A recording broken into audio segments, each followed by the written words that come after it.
She married the stable boy to escape an arranged marriage, and by dawn he was revealed as the Duke. Autumn arrived at Ashcombe Hall the way a creditor arrives at a debtor's door, without knocking, without apology, and without the smallest interest in whether it was welcome.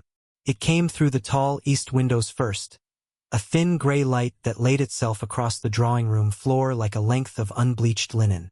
It came through the chimneys next, cold enough to sit on the hearths as a second guest, unbidden and unmoving, before the fires had been coaxed to life. It came, at last, through the corridors, where the housemaids paused in their sweeping to draw their shawls a little tighter about their shoulders, and where the great long-case clock in the hall ticked as if counting out debts rather than seconds. In the stables, the horses breathed clouds. In the kitchens, the copper pans hung a shade duller than they had at midsummer. In the small parlour where Miss Eleanor Ashcombe was accustomed to sit each morning after breakfast, the geraniums on the sill had already surrendered their last colour and stood, drab and dignified, in their earthen pots. Eleanor herself sat with her hands folded in her lap and her attention fixed on a place somewhere between the window and her own reflection in the polished tea-tray. She was 22, with brown hair drawn back plainly into a low knot at the nape of her neck, hazel eyes that saw more than they announced, and a mouth accustomed to keeping counsel. Her figure was slender rather than fashionable, her carriage upright without being proud, and her gown that morning was of the soft slate-gray merino she had worn 100 mornings before. Long-sleeved, buttoned to the throat with a modest lace collar her mother had once tatted before her hands lost the trick, its skirt falling in an unbroken line to the tops of her plain kid slippers.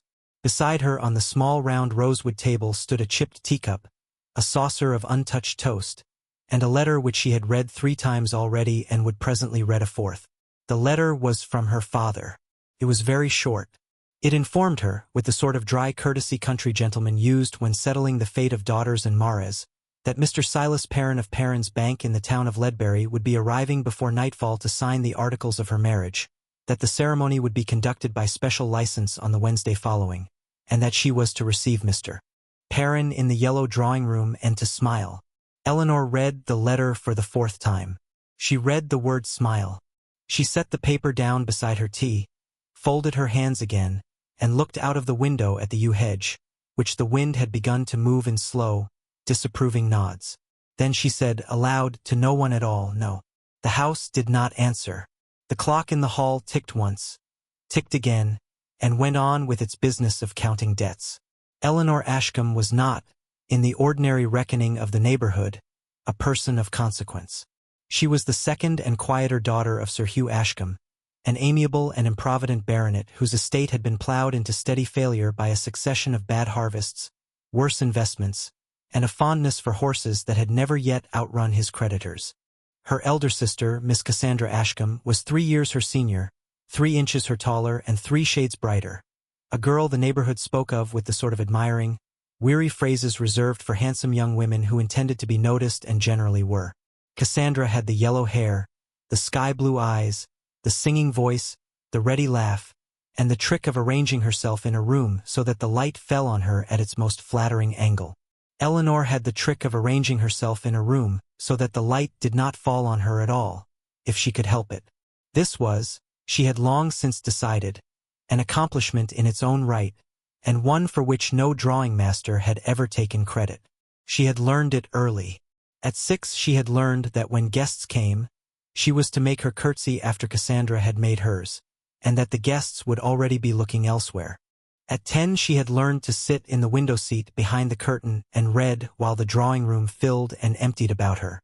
At 15 she had learned that a plain gown, well kept, was more comfortable to a girl not intended to be seen than a fine one, badly fitted.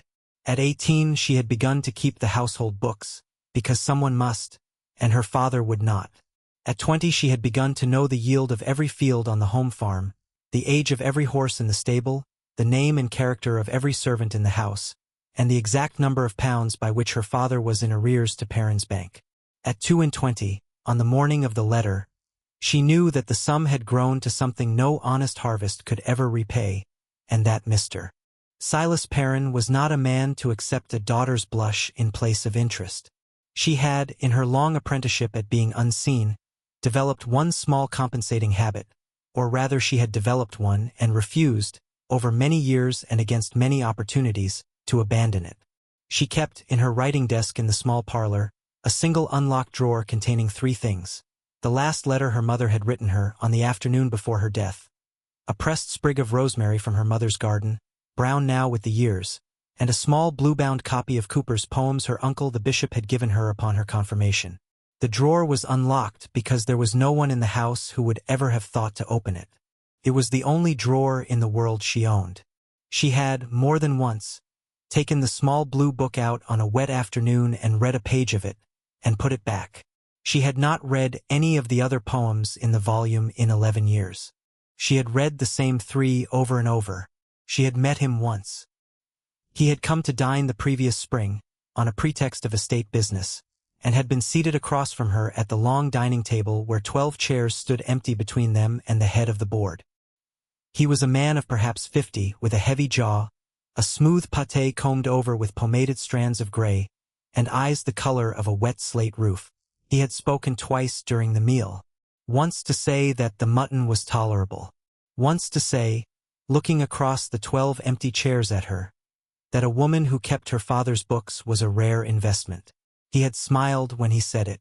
Eleanor had lowered her eyes to her plate and had not been able to raise them again until the ladies withdrew. She had known, then, what was coming. She had known it the way one knows in October that the frost is coming. Not on any particular morning, but soon and inevitably, and to the same fields as before. She had not spoken of it to anyone. There had been no one to speak to. Her mother had been dead these 9 years. Her father, when the subject of Mr. Perrin arose, developed a sudden interest in his gout. Her sister, when informed of an unpleasantness, always felt one coming on herself and required to lie down. And so Eleanor had done what she had always done. She had kept the books. She had ordered the coal. She had walked out each morning after breakfast, in her slate-gray gown and her plain straw bonnet, along the gravel path that led round the shrubbery to the stable yard, and she had counted the horses and spoken a word to each of them and then walked back. It was on these walks that she had, over the last several weeks, begun to notice the new stable hand. He had come at Michaelmas, hired on for the winter, and he did not look like the other men in the yard. He was tall, taller than her father, taller than the head groom, taller by some inches than any man on the place, and he carried himself with the loose, easy uprightness of a man who had never learned to stoop. His hair was a dark brown, thick and cut plain, falling over a high forehead.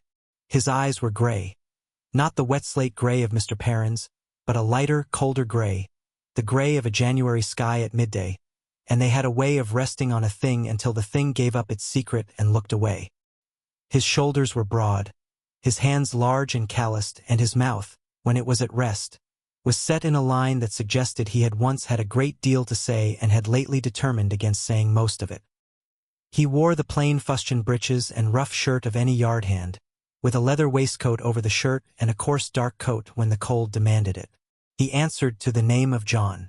He did not, however, speak like a stable boy.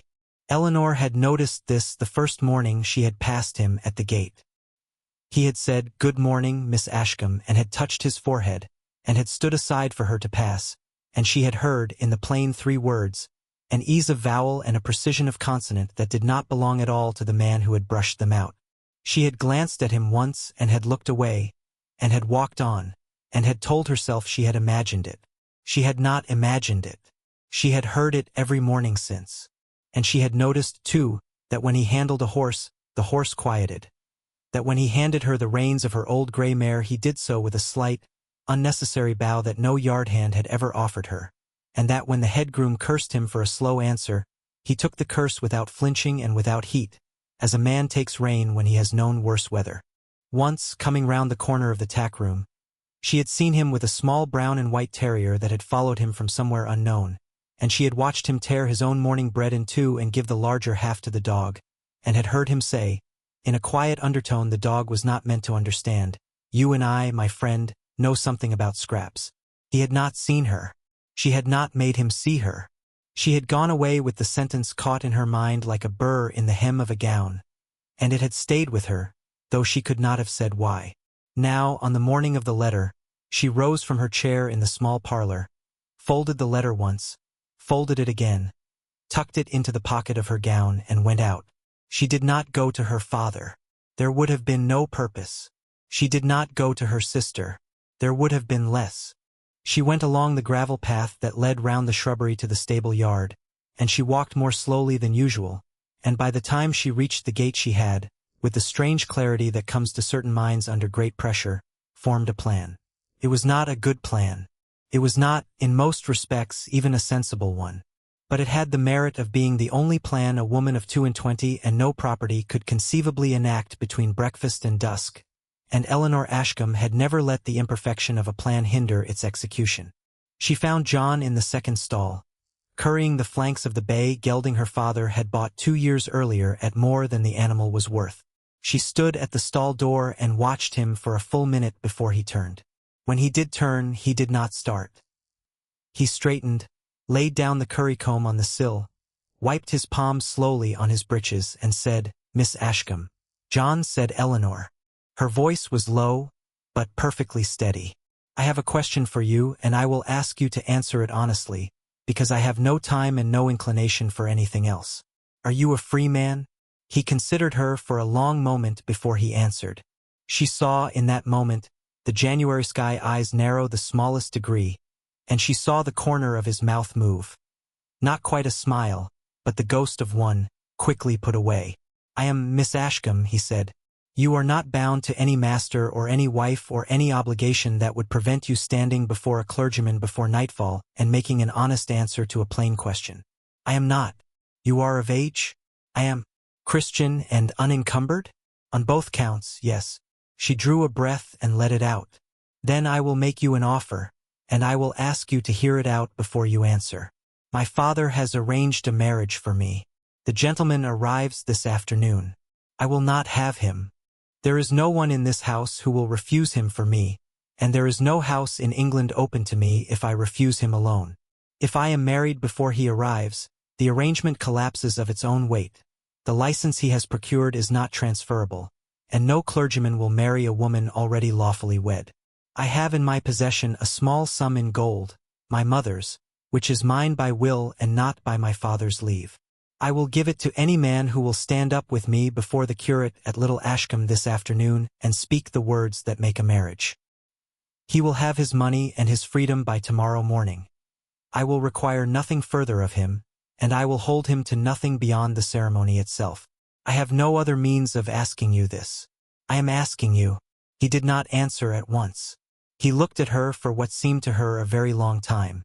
The bay gelding, sensing something, blew softly through his nose and shifted his weight from one hind foot to the other. Somewhere in the yard a bucket clanked.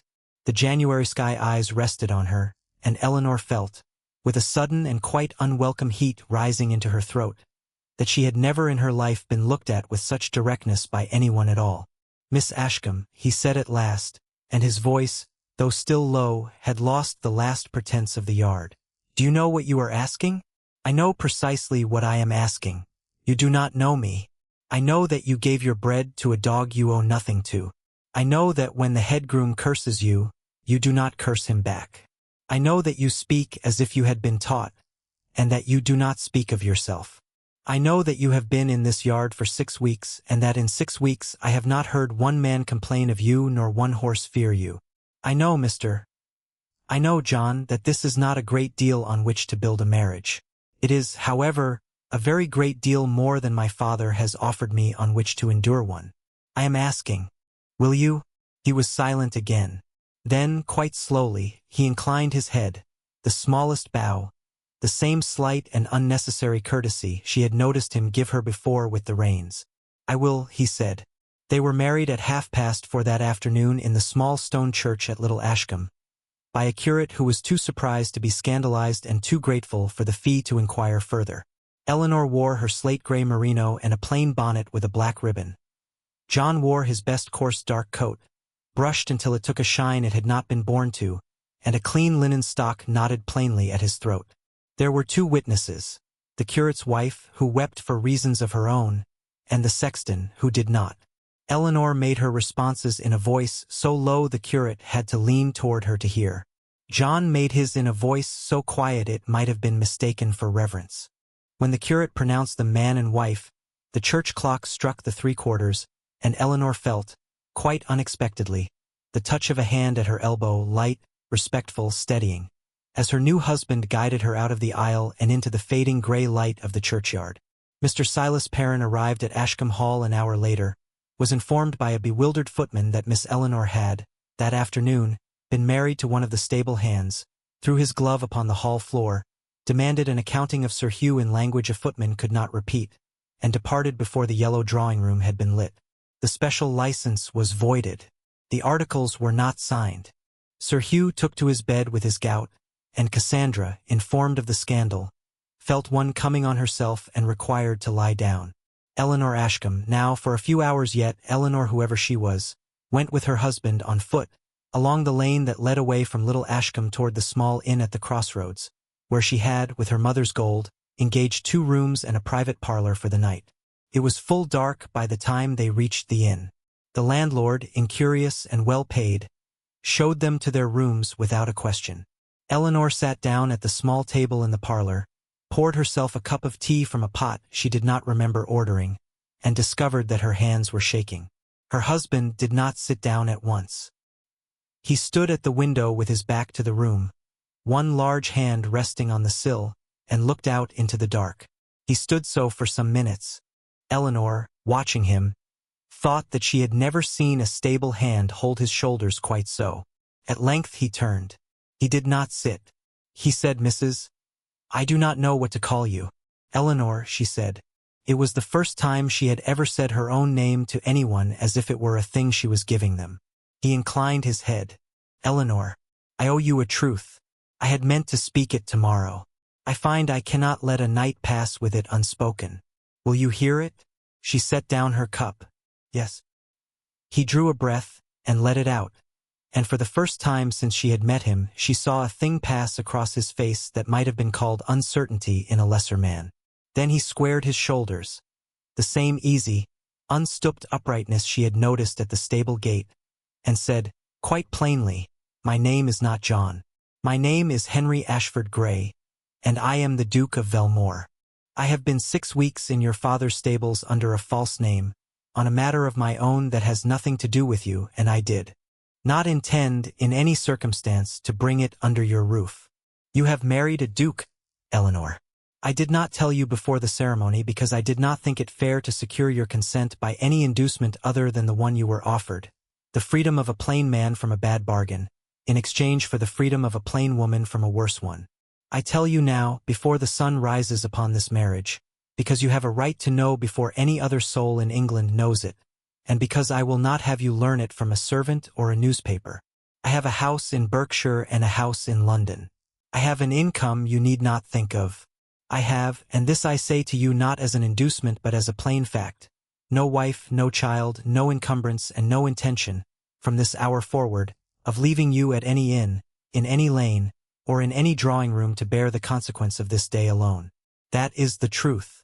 I will hear from you what you would have me do with it." Eleanor sat very still. Somewhere in the inn a door closed. Somewhere in the yard a horse stamped once and was quiet.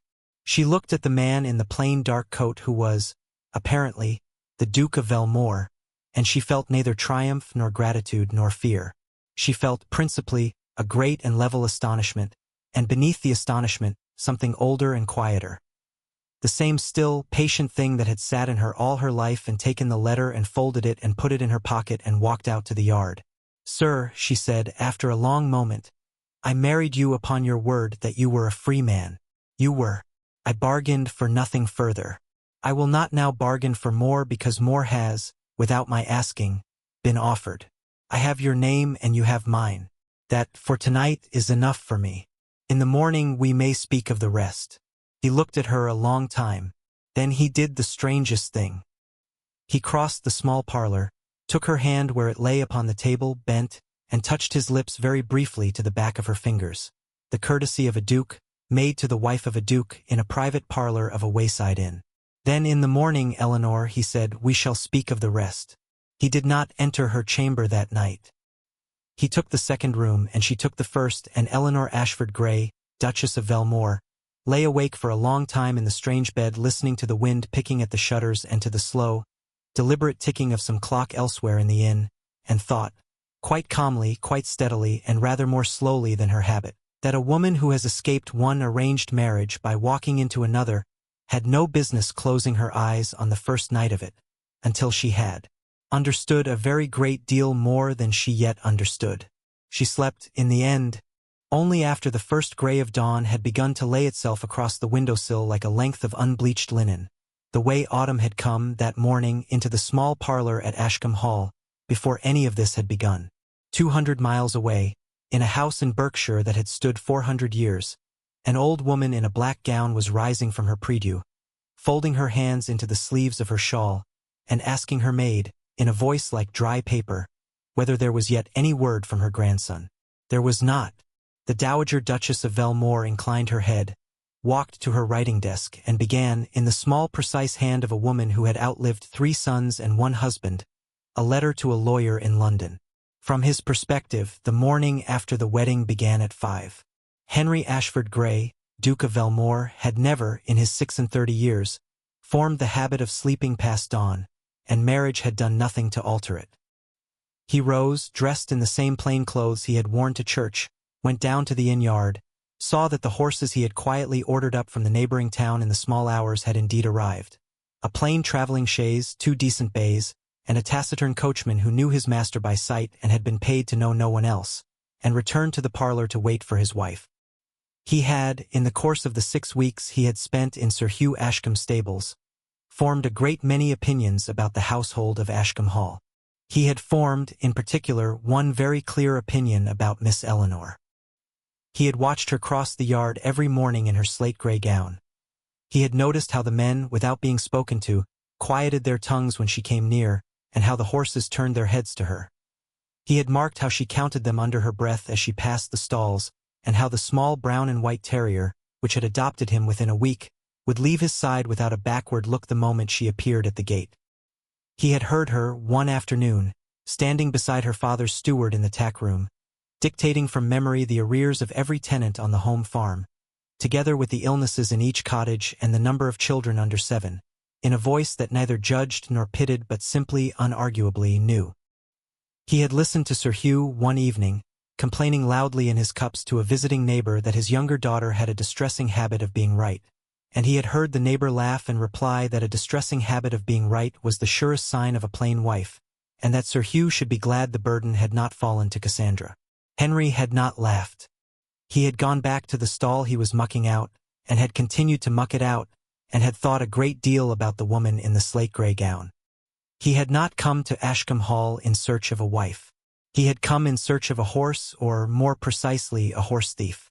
A yearling of the Velmore blood, worth more than most estates would clear in a season, had been sold under a false pedigree at a fair in the West Country and had been traced, through channels his lawyers preferred not to explain in writing, to Sir Hugh Ashcombe's stables. Henry had, upon receipt of the intelligence, done what he always did when a matter required a personal answer.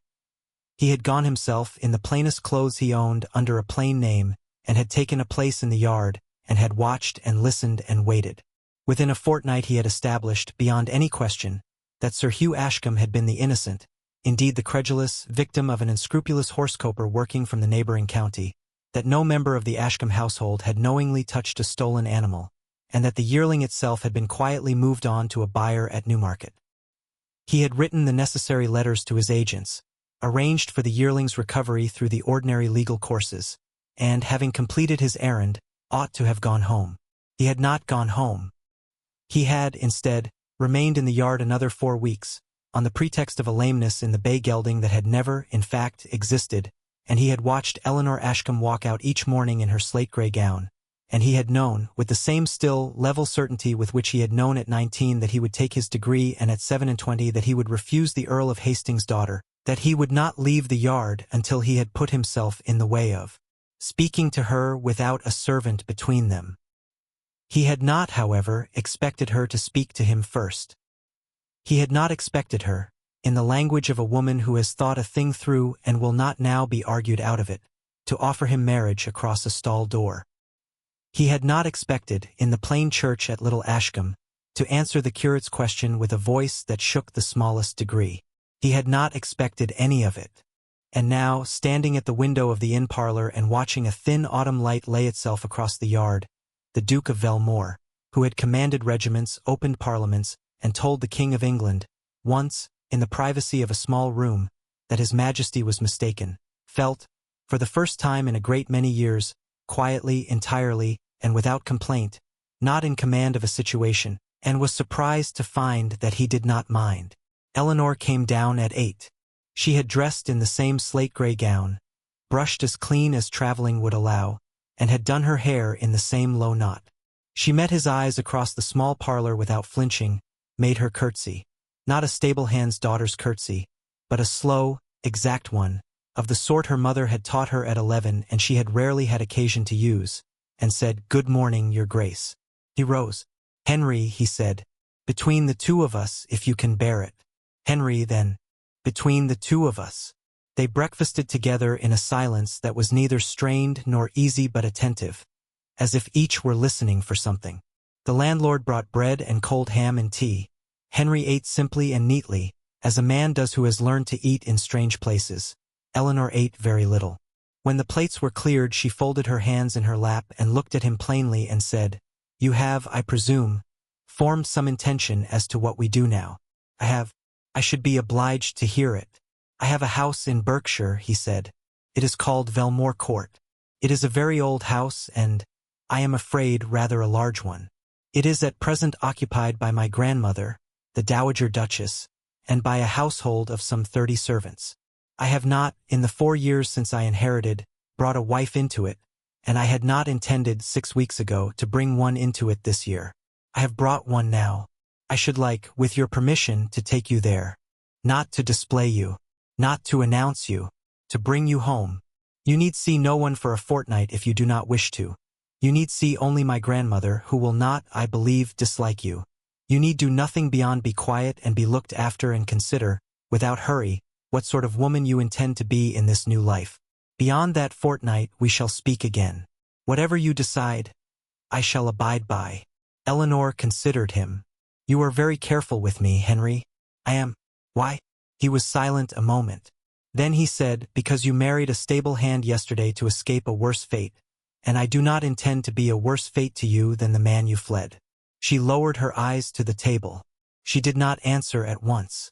When she looked up, her face was as steady as it had been in the yard, but there was something in it that had not been there before. Something that had not yet a name. "Very well," she said. "Take me to Berkshire." They traveled that day and the day following, breaking their journey once at a posting inn where Henry engaged separate rooms for them without a hint of embarrassment on either side, and where Eleanor, going down to breakfast on the second morning, understood for the first time from the manner of the landlord that her husband was not merely a duke but a duke whom landlords had heard of. She did not remark upon it. She ate her breakfast, took his arm to the carriage as she was handed in, and rode the remaining 50 miles with her hands folded in her lap and her face turned to the window.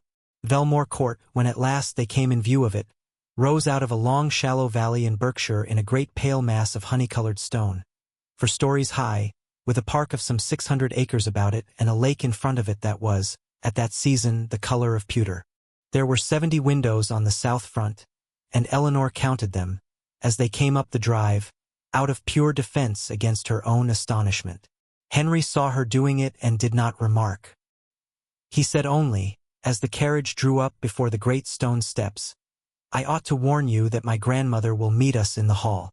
She was told, by an express letter I sent from the inn, that I had married. She was not told anything further. I thought that better done in person." "Better for her," said Eleanor, "or for me?" "For you," he said. "She will like you the more for having heard of you plainly, and once." The Dowager Duchess of Velmore was waiting for them in the great stone hall, dressed in the same black gown in which she had risen from her prie-dieu, her hands folded into the sleeves of her shawl, her hair as white as any hair Eleanor had ever seen. She was very small. She looked very sharp. She waited without moving as Henry led Eleanor up the steps and into the hall, and when the two of them stood before her, she looked Eleanor slowly, exactly, and without discourtesy from the crown of her plain bonnet to the toes of her plain kid slippers, and then she looked at her grandson. "Henry," she said, in her voice like dry paper. "You have been, I trust, honest with the young woman." "I have, madam." "And with me?" "I have, madam." "Then," she said, and turned to Eleanor, "welcome to Velmore Court. My name is Augusta. I do not, at my age, waste breath on ceremony that I can save for prayer. You will call me so, and I shall call you Eleanor, and we shall save between us, I hope, some months of nonsense that other women in our position generally endure. Come. You will be tired." She took Eleanor's arm without waiting for consent, and led her through the great hall as a small, black, imperious hand leading a bewildered ship into harbor. Eleanor, glancing over her shoulder as she was taken away, saw her husband standing where they had left him, watching her go with a face she could not, in that moment, read at all, except that it was not the face of a stable hand. The first fortnight at Velmore Court passed slowly. This was, Eleanor understood after some days, not by accident. Henry had ordered the house to move at its slowest possible pace for her sake. The great staterooms were kept shut. The stable of 40 horses was, so far as Eleanor was concerned, invisible.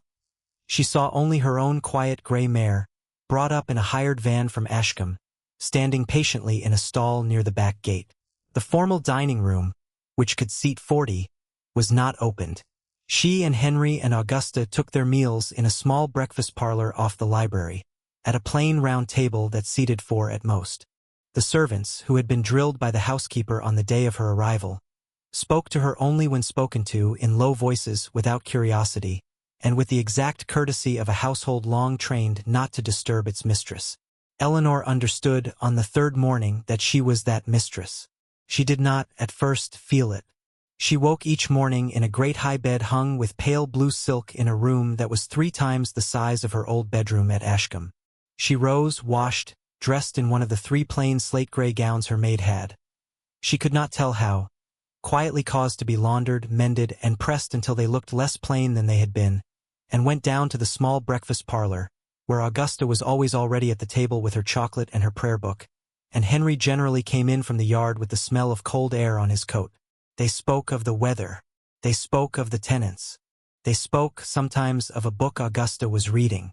They did not speak, in that first week, of the marriage, or of Ashcombe, or of Mr. Perrin, or of the yard, or of the fact that Henry Ashford Grey had spent 6 weeks under a false name in a stable that was not his. Eleanor found, at the end of the first week, that she could bear this. She found, at the end of the second, that she preferred it to anything else that had been offered her in her life so far. There were small things in that fortnight that she noticed and did not remark upon. She noticed that the household books, which the housekeeper laid upon a small table in the library each morning, were left there for her inspection without her having asked, that no one bothered her about them, that when she at last, on the 10th morning, opened them, she found them kept to a standard she herself could not have improved.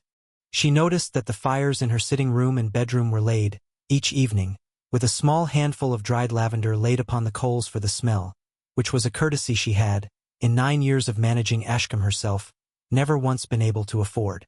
She noticed that the coffee in the little silver pot at breakfast was of a quality she had, before, tasted only in her uncle's house at Salisbury, and that no one had thought to mention that this was the ordinary quality of coffee at Velmore. She noticed that when the weather turned wet, the head gardener sent up a small vase of hothouse violets on a silver tray to her breakfast plate, without a card, and that when she asked the housekeeper about this, the housekeeper said only, "His Grace mentioned once, Your Grace, that you seemed fond of the violets on the terrace," and left the room before Eleanor could reply. She noticed that a shawl of soft dark wool, of the exact color she would have chosen for herself if she had had the imagination to choose one, had appeared upon the back of her chair in the library on the 4th day and remained there for her use, and that no one, in the fortnight, ever moved it. She noticed that a small brown and white terrier appeared on the 3rd morning at the door of her breakfast parlor, sat down beside her chair as if he had done so all his life, and could not, thereafter, be persuaded to leave her. She noticed that Henry, when he came in from the yard, always removed his gloves before he greeted her, and that he greeted her before he greeted his grandmother, and that Augusta, seeing this, permitted herself the smallest twitch of the mouth that in another woman might have been a smile. She noticed that a small round rosewood table of the same wood and near enough the same size as the one in the small parlor at Ashcombe Hall had appeared on the 7th morning, in a corner of her sitting room, with a chipped teacup upon it that no one else in the household would have recognized. She had brought no such teacup with her. She had left hers at Ashcombe. She did not ask how it had come. She sat down beside it that afternoon, and poured herself a cup of tea from the pot her maid had brought up, and, for the first time in her life, cried, quietly, briefly, and without any particular unhappiness, over a chipped teacup. At the end of the second week, on a grey morning after breakfast, Henry came into the library where she was reading, closed the door behind him, and said, "Eleanor, may we speak now of the rest?" She laid down her book. Yes. He did not sit. He stood on the other side of the great oak table, with his hands loosely at his sides, and he said, "I have kept my word. You have had your fortnight. I have asked nothing of you, and I ask nothing now. I will ask only whether you have decided what sort of woman you intend to be in this new life, and whether, in your view, that woman is one who might, in time, be willing to be my wife in earnest as well as in law." Eleanor looked at him for a long moment. Then she said, "Henry, sit down." He sat. "I married you to escape a man I loathed," she said. "I did not marry you because I loved you. I could not have done so. I did not know you. I have known you now a fortnight in your own house. I have watched you at your own table. I have seen how you speak to your grandmother, how you speak to your steward, how you speak to a dog. I have observed that you have not, in 14 days, asked me one question you did not have a right to ask, and that you have anticipated a great many I did not know how to ask you. I do not yet love you. I will not pretend to what I do not feel. But I would like, if you can bear the slowness of a woman who has never been asked her preference in anything before, to try." Henry did not move for a moment. Then he inclined his head, the same slight, unnecessary bow he had made to her once, over the reins of a grey mare. "I can bear it," he said. "I can bear a great deal of slowness, Eleanor. I have not, in my life, been troubled by haste." They sat some minutes in silence. Then Eleanor said, "There is one thing I should like to change." "Say it." "The formal dining room. I understand it seats 40. I do not wish to sit at one end of a table with you at the other, and Augusta between us at neither. I should like, if it can be done, for our ordinary meals to be taken at a small round table. Even at Ashcombe I sat, sometimes, 12 chairs from my father, and I never grew accustomed to it." Henry looked at her a moment. Then he rose, walked out of the library without a word, and did not return until the middle of the afternoon, at which point he came in with a slight smear of sawdust on the sleeve of his coat and said only, "Come and see." The great long formal dining table had been moved out.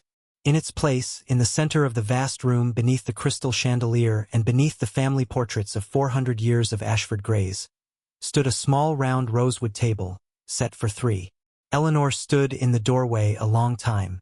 Then she said, quite steadily, "Thank you, Henry." Augusta, coming down for dinner an hour later, stopped in the doorway of the great dining room, looked at the small round table beneath the chandelier, looked at her grandson, looked at her grandson's wife, and said only, "About time." She did not, for the rest of her long life, say anything more upon the subject. Winter came to Velmore Court as it had come to Ashcombe, through the tall windows, through the chimneys, through the corridors, but at Velmore the fires were kept high, and the corridors were carpeted, and the cold that had sat on the hearths at Ashcombe as an unbidden guest did not, at Velmore, cross the threshold. There was, at Velmore, a household of 30 servants whose ordinary business was to keep the cold outside, and Eleanor understood, some weeks in, that a very great deal of what she had once counted as courage in her own person had been, in fact, only the discipline of a woman who had not been warm in November for 9 years running.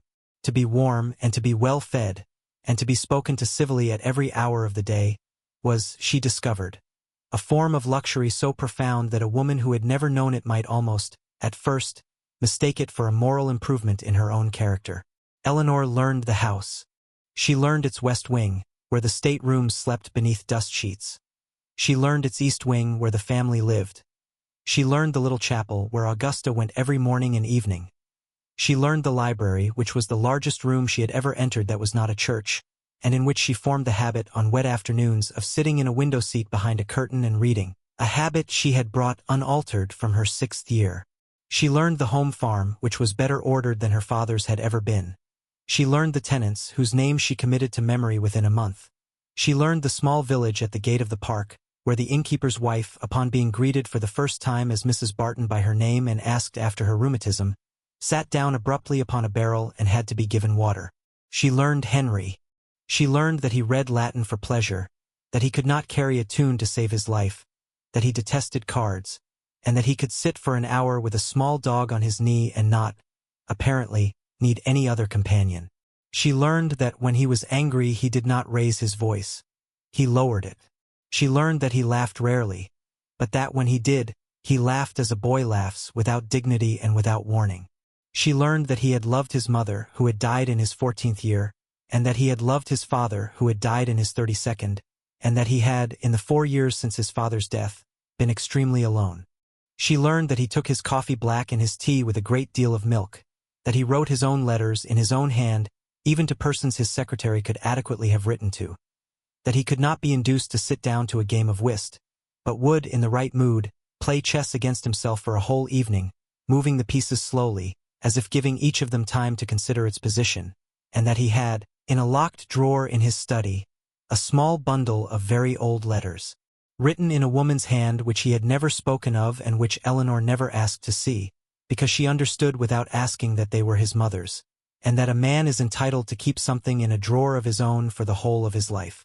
She learned, too, in that same winter, the outdoors of Velmore. She learned that if she walked out at 9, in a stout pair of boots and the plainest of the new dove-gray gowns and a warm woolen cloak, she could go the whole length of the south terrace, down the yew walk, along the edge of the lake, across the small stone bridge, and up the far avenue to the top of the ridge and see, from the ridge, the whole of the honey-colored house set in its long shallow valley like a jewel dropped into an open palm, and that, if she did this every morning, she would, by the end of the first month, know every gardener and every under-gardener by name, and they would know her, and they would touch their hats to her not because she was the Duchess but because she had asked after their wives. She learned that Henry, if he could get away from his desk before 11, would frequently come out to meet her on the ridge, and that they would walk back together in a silence that was, by then, the most familiar and companionable silence in her life, and that on one of these mornings in the 2nd week of December, he had, without any warning, taken her gloved hand into his gloved hand as they walked, and had said nothing at all about it, and had let her go again at the terrace steps, and had not tried again for 4 days, but on the 5th had done it again, and had, by the end of the month, established between them the small unspoken habit of walking hand in hand from the ridge to the terrace and letting go at the door. She learned, most of all, that she was not required to earn her place in his house. It was hers. He had given it to her at Little Ashcombe with a plain answer in a plain coat, and no small correction of manner, no ignorance of great houses, no plainness of gown or of speech, would take it from her. She grew, that winter, into it slowly. Her maid, without instruction from anyone, quietly introduced, alongside the slate-gray gowns, 1 or 2 of a soft, muted color. A deep dove-gray with black velvet at the collar, a smoke-blue morning gown, a soft pale plum for evenings, all long-sleeved, high-collared, floor-length, modest to the last stitch, and all in colors that did not, in Eleanor's own words when Augusta once inquired, presume to argue with anyone. Augusta, hearing this, smiled the small twitch of a smile again and did not comment. There were, in the ordinary course of that winter at Velmore Court, a great many small hours of which no history was ever written and of which Eleanor herself would, in later years, remember only fragments. A fire, a book, a hand at a doorway, a footstep in a corridor, but which were, taken together, the fabric out of which the marriage was actually made. She remembered, for instance, the afternoon in early December when Henry had come into the library where she was reading, sat down in the chair opposite hers without a word, opened the volume of Livy he had brought in with him, and read for 2 hours in silence at the same table with her, and had at the end of the 2 hours risen, laid the book down, laid his hand once, very lightly, upon her shoulder as he passed her chair, and gone out again. He had not spoken. She had not spoken. It had been, she thought afterwards, one of the more eloquent conversations of her life. She remembered the morning some days after that when she had gone down early to the small breakfast parlor and had found on her plate a small brown paper parcel, and had opened it and had found inside it a plain small volume of the sermons of Bishop Neville. Her uncle, dead these 15 years, which she had not seen since her mother's bookshelves had been sold. There was no card. She had not asked. She had merely, at breakfast, met Henry's eyes over the small round table, and had inclined her head the smallest degree, and Henry, with the smallest possible answering inclination, had drunk his tea. She remembered the evening, in the second week of December, when the housekeeper had come up to her sitting-room to ask, with the great gravity of a woman requesting the fate of empires, whether her Grace would like the household accounts kept in the same hand as at present or whether her Grace preferred them entered in her own ledger. And Eleanor, understanding at once that this was an offering, had said, quite gently, that Mrs. Halliday's hand was much better than her own and that she would be grateful if it were continued, but that she would sit down with Mrs. Halliday once a week on a Friday morning and go over the entries together, and had discovered at the first Friday morning that Mrs. Halliday had been keeping a small private notebook of the household's opinions of the new Duchess, and that the opinions, to a woman, were tender. She remembered the small brown and white terrier whose name, she had learned within a week, was Tobias, and who slept, from the third night onward, on the rug at the foot of her bed, and whom Henry, when he found the arrangement, did not disturb.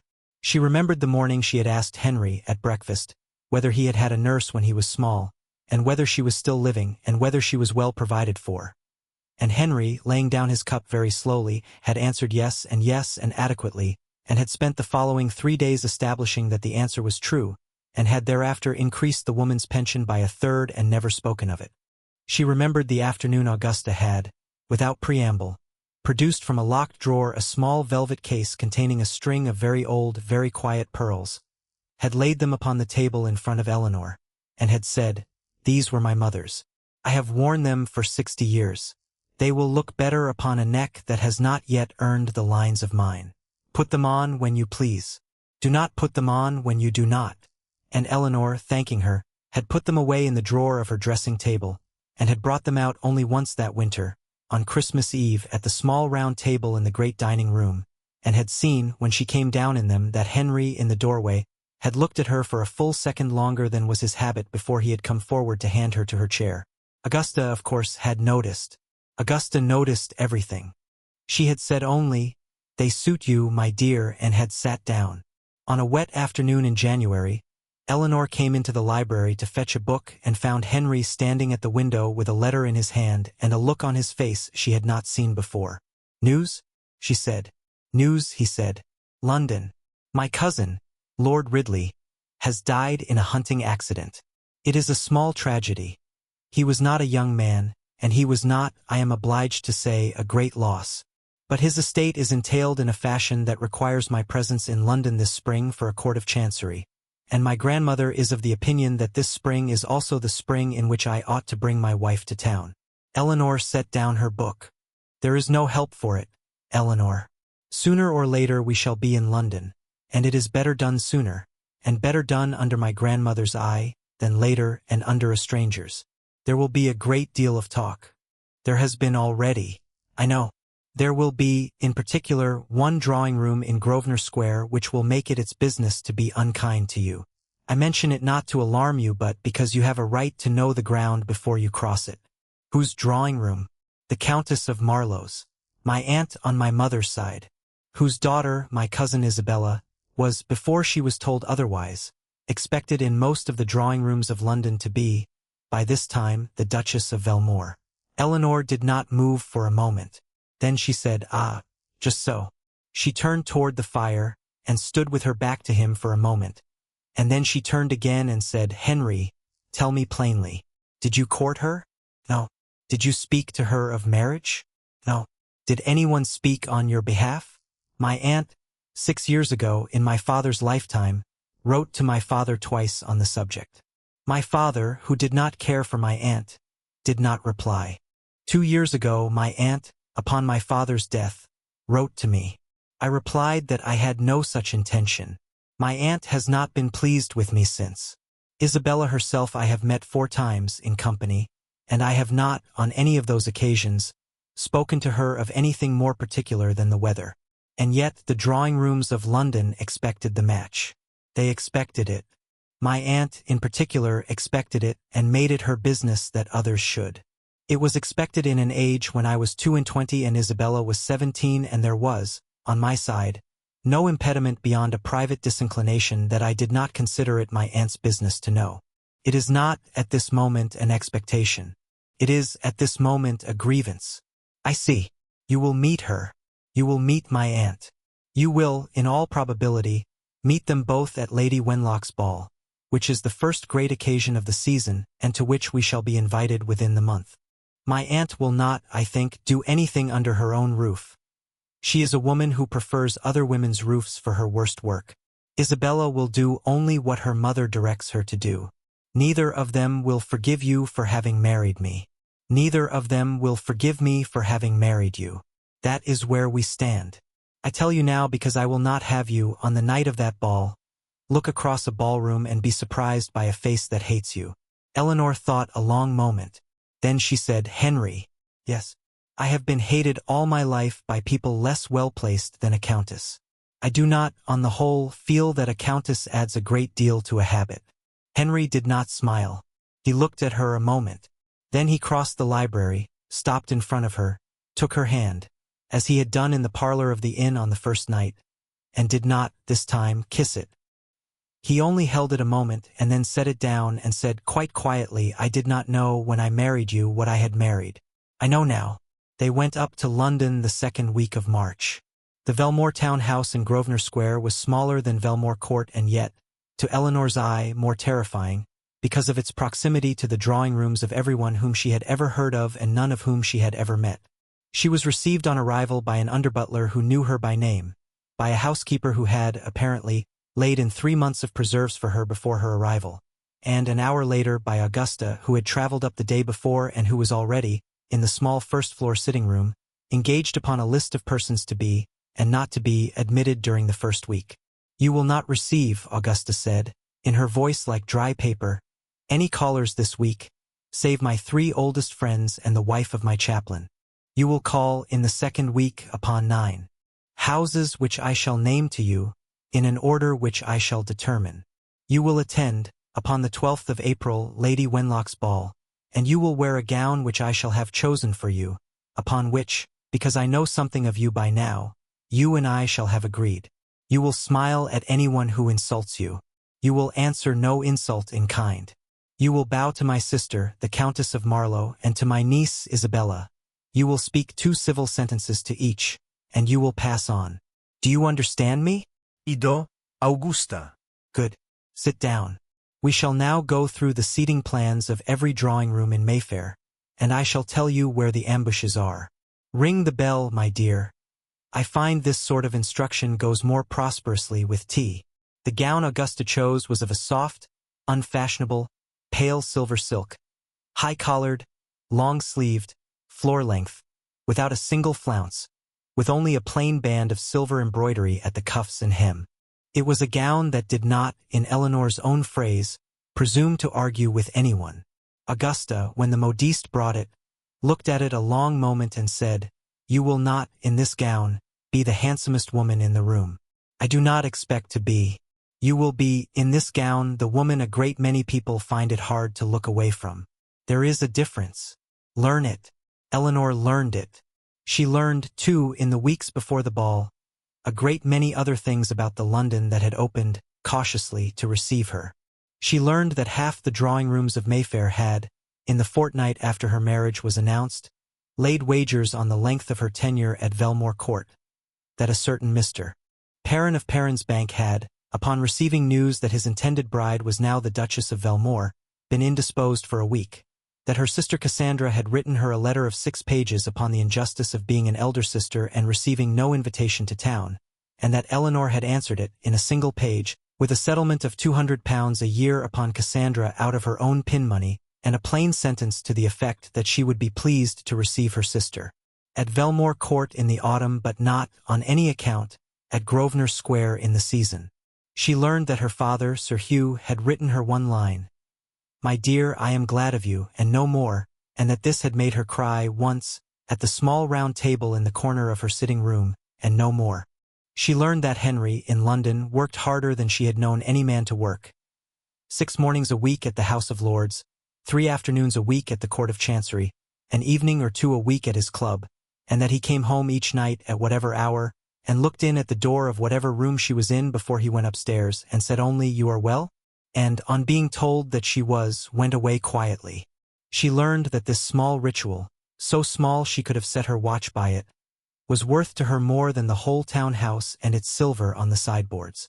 She learned, too, in the last week before the ball that she had an enemy. The Countess of Marlowe was a handsome woman of 45, tall, dark-haired, with a mouth that had been drawn thin by a life spent in the certainty of being right and the discovery that other people were not sufficiently persuaded of it. She had not called at Grosvenor Square.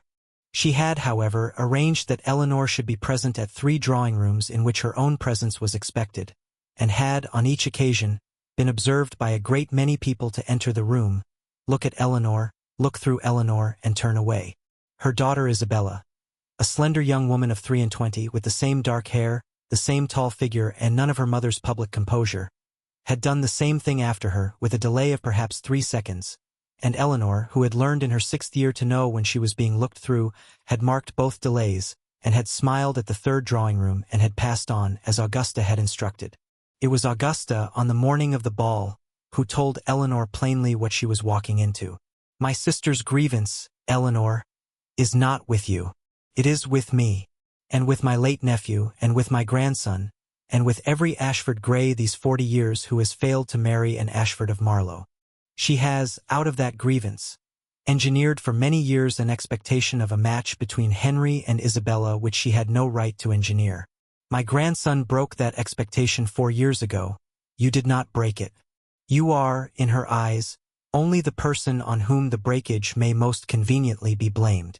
I tell you this because I do not wish you to imagine that any woman who ever lived can, at your age, have earned that much hatred in 6 months. She is not angry at you. She is angry at her own life. Her hatred has nothing to do with you and everything to do with her own thwarted ambition. Remember it tonight."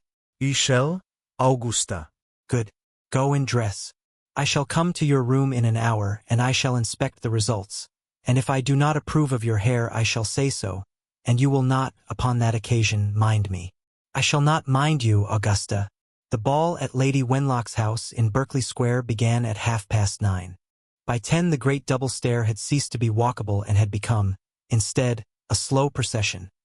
By 10:30 the ballroom itself, hung with white silk and lit by 2,000 candles, was so warm that footmen came round with iced lemonade in tall silver cups. Eleanor entered on Henry's arm, he in his plain black evening coat, she in the pale silver gown Augusta had chosen, and was announced, in a clear high voice by Lady Wenlock's chief footman, as His Grace the Duke of Velmore, and Her Grace the Duchess of Velmore. There was a small pause in the room. It was very small. It was almost imperceptible. It was, however, a pause, and Eleanor felt, quite distinctly, every eye in the room settle upon her at once, and hold, and, after that infinitesimal pause, release her again. She made her curtsy to Lady Wenlock, who received her with genuine warmth. She made her curtsy to Lady Wenlock's husband, who was a friend of Henry's, and she moved into the ballroom on her husband's arm, and did not look, though she knew perfectly well where they were, in the direction of the Countess of Marlowe. She did not need to look. The Countess had positioned herself, with her daughter, at the far end of the ballroom, directly beneath the largest chandelier, and had arranged that Isabella should be, that evening, in a gown of scarlet satin, cut lower than Eleanor's, trimmed heavier than Eleanor's, embroidered richer than Eleanor's, and calculated in every stitch to compel every eye in the room to make the comparison the Countess wished to be made. Isabella was the taller. Isabella was the darker. Isabella was, by any conventional measure, the handsomer. Isabella stood beneath the chandelier and did not smile. Eleanor, in her pale silver, did not compete. She danced twice, quietly and well. She spoke with Lady Wenlock and with 3 friends of Augusta's, and with a bishop who had been at school with Henry's father, and, at the end of the second dance, she was standing beside a small ormolu table at the edge of the ballroom, holding a glass of lemonade she did not intend to drink, when the Countess of Marlowe at last crossed the floor toward her. The Countess did not lower her voice. She did not require to. She had chosen her moment. A lull in the music, a pause in the conversation of the group beside them, and she made her attack in the plain, high, carrying tones of a woman who had rehearsed the words in a carriage and did not intend to waste them on a whisper. "Duchess," said the Countess of Marlowe, and made her curtsy. It was a small curtsy. It was the curtsy of a countess to a duchess, correct in every degree and warm in none. Isabella, at her shoulder, made a shallower one. I have been given to understand, I confess with some difficulty, that you have been, until this winter, resident in a small house in a small county whose name I have not troubled myself to learn, and that the terms of your marriage to my nephew were arranged, so far as any of us are able to reconstruct, over the course of a single afternoon.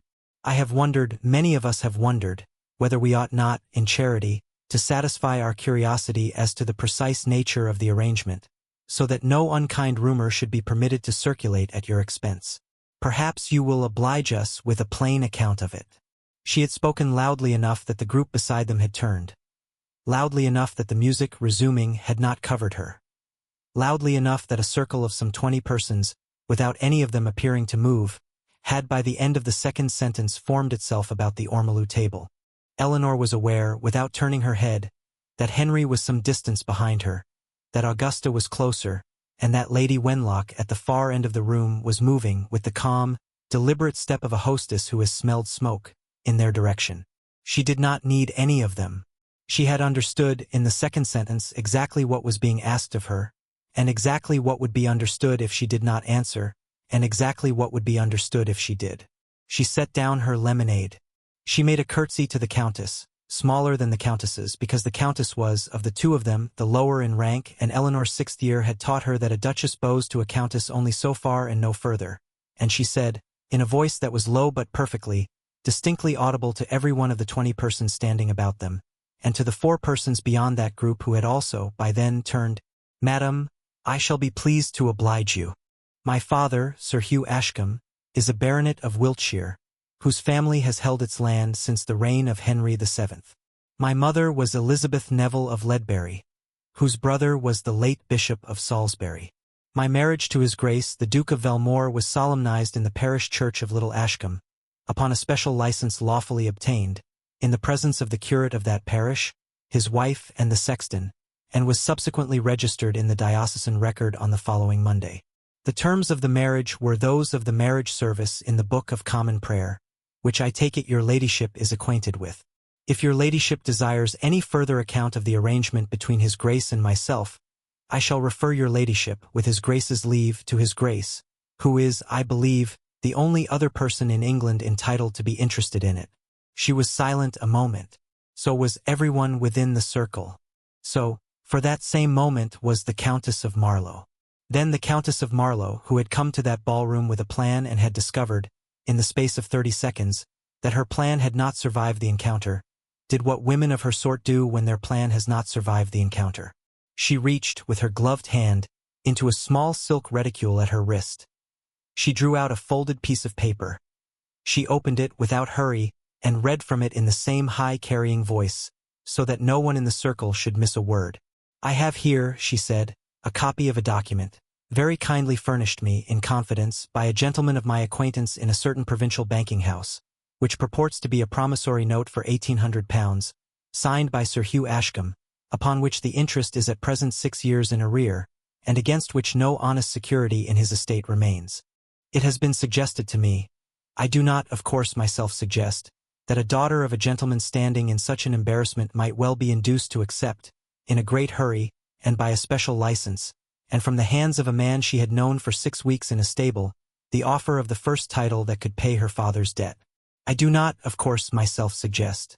I merely repeat what has been suggested, and I invite your Grace, in your own defense, to correct the suggestion if you are able. The circle did not move.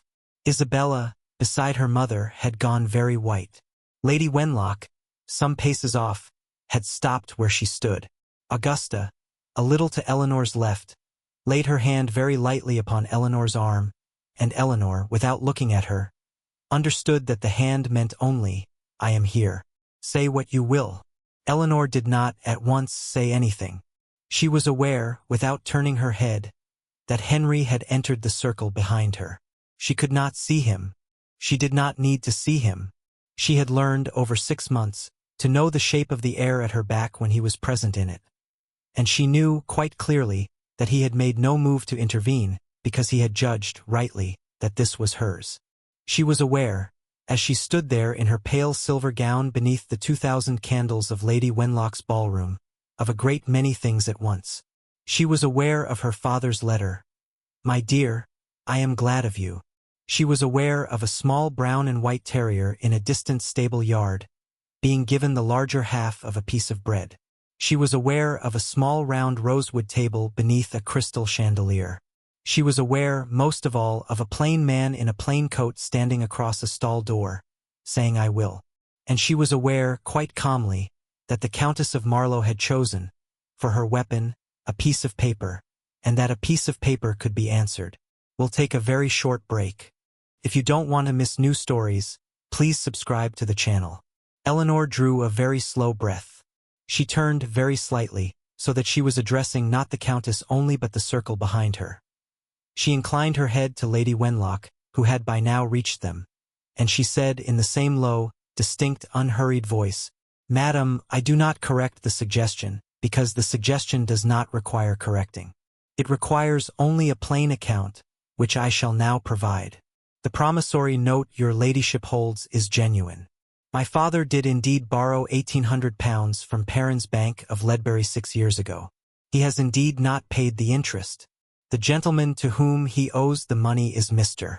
Silas Perrin, who is 50 years of age, 3 times a widower, and who, upon being informed some months ago that no honest security remained in my father's estate, proposed to my father that the debt should be discharged by the transfer in marriage of my father's younger daughter. My father, in a moment of great weakness for which I have already forgiven him, agreed. The wedding was to have taken place upon a Wednesday last October. It did not take place, because on the preceding Monday I married the man who is now my husband. I did not, at the time of my marriage, know his name. I knew that he was a free man of full age, that he did not curse a groom who had cursed him, that he gave his bread to a stray dog, and that he had, in 6 weeks under my father's roof, given no man cause to fear him and no horse cause to shy from him. That is what I knew of him, and that is what I married. I did not know, at the moment I asked him, that he was the Duke of Velmore. I learned it after the ceremony, in the private parlour of an inn, from his own mouth, before the sun rose upon the marriage. I did not marry him for a title I did not know he possessed.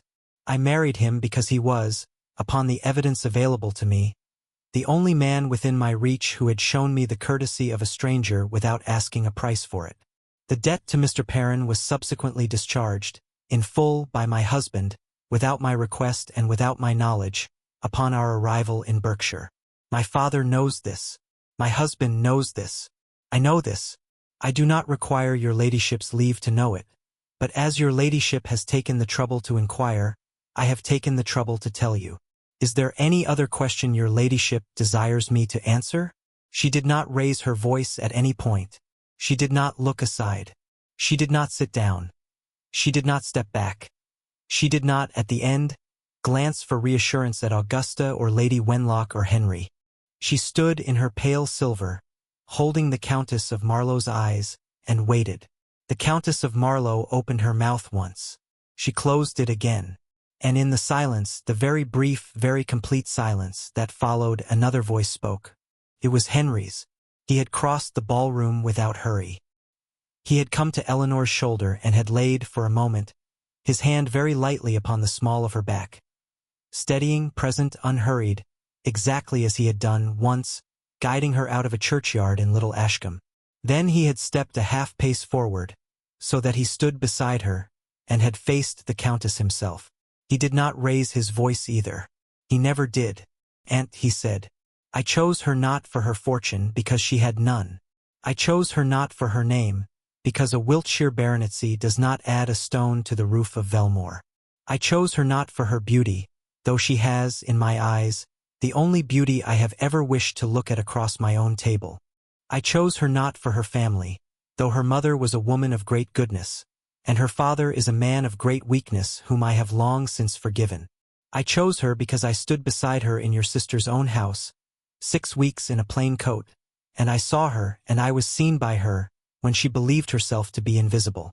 I chose her because in 6 weeks she never once flattered me, never once feared me, never once put herself forward, and never once forgot the name of a groom or the illness of a tenant's child. I chose her because when she believed herself alone, and desperate and cornered, she did not weep, and she did not scheme, and she did not sell herself. She asked, in plain words, of a man she believed to be a stable hand, for the loan of his freedom, and offered him her own in exchange. I chose her, aunt, because in all the drawing-rooms of London, in 36 years, I have never met a woman who did that. If your ladyship, or your daughter, or any lady of your acquaintance, considers that a mistaken choice, I shall be very sorry for the lady. But the choice was mine to make, and it has been made, and it has been made well. And I would take it very kindly of you, madame, if you did not, ever again, under any roof in England, address my wife as if she were an accounting to be adjusted at your convenience. He was silent a moment. So was the room. Then he said quite quietly, now, aunt, I believe the music has begun again. My wife and I shall be dancing. Perhaps you would care to sit down. He turned. He offered Eleanor his arm.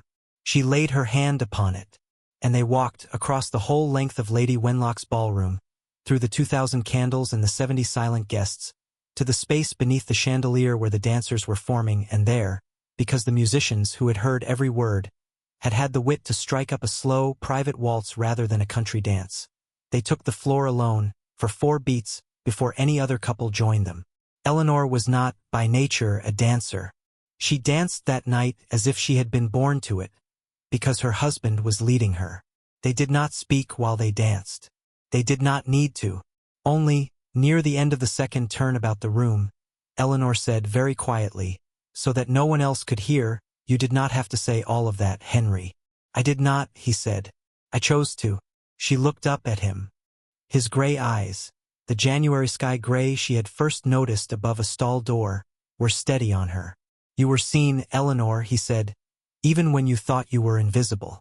You are seen now. You will be seen at every table in England which I sit down to for the rest of my life. That is the whole of it. She did not answer at once. When she did, she said only, yes. The Countess of Marlow left Lady Wenlock's ball within the hour. Isabella left with her. Neither of them, in the years that followed, ever raised again, in any drawing-room in London, the subject of the Duchess of Velmore's marriage. The promissory note was, 3 days later, brought round to Grosvenor Square by a nervous clerk from Perrin's Bank. Henry took it into his study, laid it on the fire, watched it burn, and, when the ashes had cooled, sent the clerk away with the news that his employer's account with Sir Hugh Ashcombe was, and had for some months been, closed. The remaining hour of that ball passed for Eleanor in a kind of quiet, clear water, in which the sounds of the room reached her from a small distance, and in which every face she was presented to seem to her both perfectly distinct and of no particular importance. She danced once more with Lord Wenlock, who murmured, as he led her back to her place, that he had not, in 30 years, seen a countess set down with such economy of language. She was introduced to 3 duchesses, one of whom asked her, with genuine interest, where she had bought her gown. She was kissed on the cheek by an old friend of Augusta's whom she had never met, who whispered against her ear the word bravo and stepped away with tears in her eyes. Isabella of Marlow, before she departed, made her way with pale composure across the ballroom, made a very correct curtsy to Eleanor, said, I wish you happy, Duchess, and had, in the 2 seconds before she turned away, met Eleanor's eyes with an expression Eleanor understood at once. It was the expression of a young woman who had, that night, discovered that the person she had most feared meeting was neither a threat nor an enemy, but simply another woman who had endured, in her own way, great deal. Eleanor curtsied back, properly, warmly, and said, I wish you happy also, cousin. It was Augusta, watching, whose sharp mouth softened for the smallest instant before she turned to speak to the bishop. Later that same night, back in the small first-floor sitting-room at Grosvenor Square, with the candles lit low and the fire settled to embers, Augusta having gone up to her prayers and the house having settled into the long, slow breathing of a household after a great occasion, Henry came into the room where Eleanor was sitting still in her pale silver, her hair a little disarrayed now from the dancing, her hands folded in her lap. He closed the door behind him. He crossed the room and knelt down beside her chair on one knee, as no duke had knelt in that room in living memory, and he took her hands in both of his. Eleanor, he said, I did not do this properly the first time. I asked you a question in a stall, and you answered it, and I have had, from that day to this, the great good fortune to be your husband on the strength of an answer you had no time to give thought to. I have thought since that day that I should like, if you would permit me, to ask you the question again. Properly, in a lit room, in a house of my own, in a language that is not the language of a bargain, and to know from your own mouth whether you are willing to be my wife not only in law, and not only in name, but in every way in which a woman may be a wife to a man who loves her, and has loved her since the first morning she crossed a stable yard in a slate-gray gown and did not see him. Eleanor looked at him a long time. Then she took her right hand out of his, and she laid it very gently against the side of his face. The first time in 6 months of marriage she had ever touched him of her own initiative, and she said, "Yes, Henry, I am willing."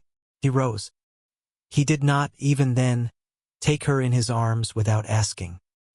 He drew her up to her feet, and he looked at her, and he asked, in the plainest voice she had ever heard him use, "May I?" "You may."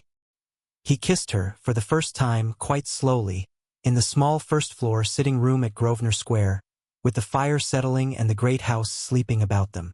It was not a hurried kiss. It was not the kiss of a man taking a thing that had long been owed to him. It was the kiss of a man who had waited 6 months for permission, and knew the exact price of asking. When at last he lifted his head, Eleanor did not step away. She rested her forehead, quite gently, against his shoulder, the same shoulder she had watched, uncovered in shirt-sleeves, at a stall door 6 months before, and she stood so, in her pale silver gown, until the fire burned itself out entirely, and neither of them, for a long time, said anything at all. The days that followed the ball passed at Grosvenor Square in a manner Eleanor had not, before, thought possible in London. Invitations arrived in a small silver salver each morning at breakfast, and Augusta, going through them with a pair of gold spectacles on the very end of her nose, sorted them into 3 heaps: accept, decline, ignore, and Eleanor, watching, learned in a week the geography of the town. Which drawing-rooms were friendly, which were neutral, which were dangerous, and which had ceased, since Lady Wenlock's ball, to be dangerous at all. The Countess of Marlowe's own carriage was observed, upon 2 successive mornings, to slow as it passed the Velmore town-house and then to drive on.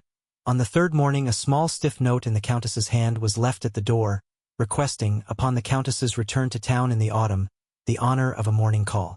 Eleanor read it, folded it, laid it upon the fire, and said to Augusta only, "In the autumn, perhaps." Augusta, on the sofa, snorted very quietly and turned a page. Eleanor called, in that same week, upon 9 houses, in the order Augusta had prescribed. She was received in each of them not merely with courtesy but with a warmth that surprised her, until she understood, some 3 houses in, that the story of Lady Wenlock's ball had, by the ordinary irrigation of Mayfair, reached every drawing-room in the town within 48 hours, and that she was being received not as a curiosity but as a small event. She learned to bear this without flinching. She learned, too, in the fortnight that followed, to receive callers in the small first-floor drawing-room at Grosvenor Square, in one of her new muted gowns, seated by the fire with Tobias the terrier, who had, upon her insistence, been brought up to town, asleep upon the rug at her feet, and she learned that the small round rosewood table, which had been sent up from Berkshire in a separate crate for reasons that Henry did not choose to explain and Eleanor did not choose to inquire into, stood now in the corner of her sitting-room here also, with the same chipped teacup upon it. She sat down at it, in the last free hour of most afternoons, and drank a cup of tea alone, and did not, at any point in that London season, mistake herself for anyone other than the woman who had crossed a stable yard in a slate-gray gown.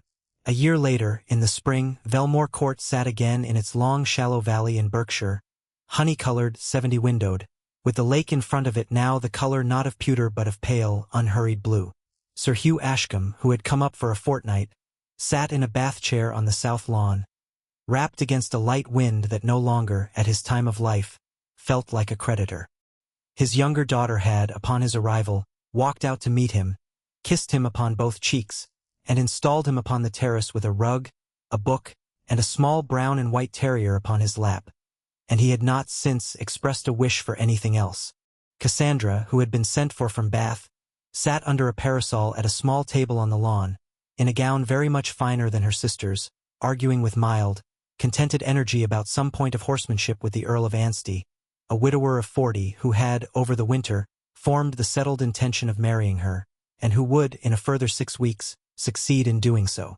Augusta sat under the same parasol, with her prayer book unopened in her lap, and watched. By the small round rosewood table that had, on the day of Eleanor's arrival, been set beneath the great chandelier in the state dining room, and which had lately been moved out to a shaded corner of the terrace for the season, Henry sat with his coat off. For the first time in all the years his grandmother could recollect he had been observed to sit with his coat off out of doors, and read a letter aloud to his wife, who sat opposite him, in a soft dove-gray morning gown, high-collared, long-sleeved, floor-length, with the sleeves turned up a single fold at the wrist because the day was warm and because she was, at that moment, feeding small crusts of bread to the same brown and white terrier who, an hour earlier, had been on her father's lap. The letter was from Perrin's Bank of Ledbury. It informed His Grace the Duke of Velmore, with the greatest respect, that the affairs of Mr. Silas Perrin had been, upon the recent occasion of his 4th marriage, his 53rd year having proved persuasive to a widow of his own age in the town of Ledbury, placed upon a more prosperous footing, and that Mr. Perrin desired to thank His Grace for a courtesy shown some months previously in a matter which, upon reflection, Mr. Perrin was pleased to have concluded as it had concluded. The letter closed with Mr. Perrin's warmest congratulations upon the recent birth of His Grace's son. Henry folded the letter. He looked across the small round rosewood table at his wife. He looked, then, at the tall wicker cradle at her elbow, in which a 2-month-old infant, Henry Hugh Ashford Grey, Marquis of Ridley, a small red person with a great deal of brown hair and, so far as anyone could yet tell, hazel eyes, slept with his fists closed upon nothing. Mr. Perrin, said Henry, sends his warmest congratulations. That is very handsome of Mr. Perrin, said Eleanor. He also, apparently, is now married for the 4th time. I hope she is kind to him. Do you? I do, said Eleanor. I have discovered, in this last year, that I have a great deal more forgiveness in me than I had supposed. I suspect it is what happens when a woman is not, any longer, obliged to keep an inventory of her grievances against the day her father cannot pay them. Henry smiled, the boy's laugh, without dignity and without warning, that she had, in a year, learned to love above every other sound in the world. The terrier at Eleanor's feet whined for another crust. She broke a piece of bread in half, the larger half, and gave it to him. The dog took it with the great, unhurried dignity of a small animal who has, in the course of a single year, been promoted from the yard at Ashcombe to the terrace at Velmore Court and has, on the whole, accepted the promotion with grace. He carried the crust to a warm patch of stone in the sun, laid it between his forepaws, and considered it a while as if honoring the day. Eleanor watched him a moment. Then she looked up and past her husband, and down the long shallow sweep of the valley, and out across the pale unhurried blue of the lake to the ridge on which she had, that first winter, walked out every morning to see the honey-colored house set in its palm. And she thought that of all the many things she had once, in a small parlour in Wiltshire, believed she was permanently too small a person to receive, the greatest was not the house, and not the title, and not the small solemn person asleep in the cradle beside her, but simply this: a warm morning, a familiar dog, a chipped teacup, and a man at the other side of a small round table who had, once, in a plain coat at a stall door, said I will, and had never, in the year and more that followed, given her any reason to doubt him. You know, Henry said, watching, that is precisely how I first knew I intended to marry you. I know. You did not know at the time. I did not need to. I know now. She glanced at the cradle. She glanced over Henry's shoulder, at her father on the terrace with a rug over his knees, and at her sister under the parasol laughing at something the Earl of Anstey had said, and at Augusta, whose eyes, sharp as ever, in a face that had, in the last year, softened at the corners, were resting on her with an expression that in another woman might have been called love. She looked back at her husband. Henry, she said, do you remember, on the first night, in the parlour of the inn, you said that you had married me and you did not intend to leave me at any inn, in any lane, or in any drawing-room to bear the consequence of that day alone. I remember. I did not, at the time, understand what you were promising me. I thought you were promising me a house. I was not. I know. You were promising that I should be seen. That I should be seen at every table in England that you sat down to for the rest of your life. You said so, again, at Lady Wenlock's, in front of 2,000 candles and 70 silent guests. And, Henry, I am.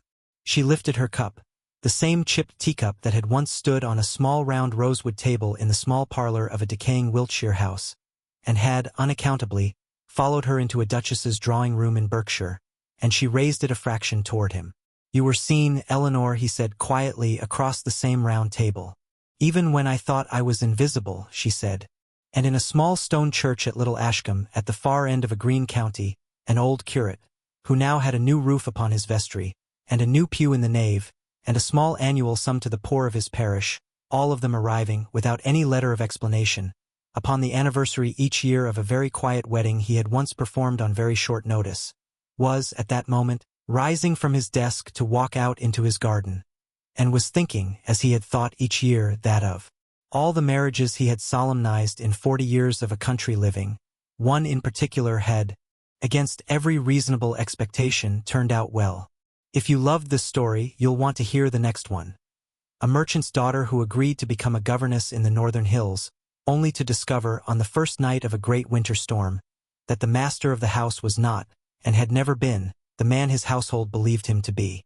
Thank you for listening to the story all the way to the end. Please tell us which city you're watching from and what the story made you feel. Don't forget to subscribe so you won't miss new stories.